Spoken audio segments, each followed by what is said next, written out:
The bridge was slick with blood and shrapnel. Smoke poured from burning supply crates. One of the American positions had been obliterated by a direct mortar strike. And yet, incredibly, the line held. The defenders were running out of everything. Private Lewis Hines, whose trigger finger was raw and bleeding, had expended nearly every round of his belt ammo. Corporal Delaney's machine gun had jammed twice under the strain. They'd begun passing clips hand to hand like water in a desert. The bodies of fallen comrades were now part of the defense, used for cover, for concealment, for survival. At 09:10 a.m., the Germans tried a different tactic.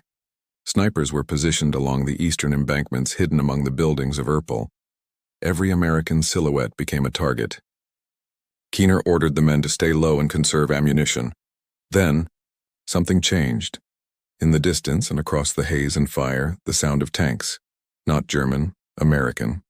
Elements of the 2nd Battalion, 14th Tank Armored Regiment, had finally reached the western side of the Ludendorff Bridge. 2 Sherman tanks and a half-track carrying engineers and medical staff pushed cautiously onto the span. From the German position, it appeared as though an entire battalion was arriving. Panic spread. Snipers ceased fire. Squad leaders called for retreat. Some men simply dropped their weapons and ran back toward Erpel. At 09:32 a.m., the final German assault wave was called off. The battle for the Ludendorff Bridge, at least for that moment, was over. Of the 300 German soldiers who had attempted to reclaim the span, nearly 100 were killed or wounded. Others were captured or scattered in the nearby hills. The American defenders had suffered 4 dead, 6 wounded, 2 left untouched. But the bridge was still in Allied hands. The 12 had endured 4 hours of relentless assault. They hadn't just defended a bridge. They'd held a line between victory and devastation. Their resistance preserved a crossing that allowed over 25,000 troops and hundreds of tanks to cross the Rhine in the days that followed, opening the final push into the heart of Nazi Germany, and in doing so, they etched themselves into one of the most improbable military defenses in modern history.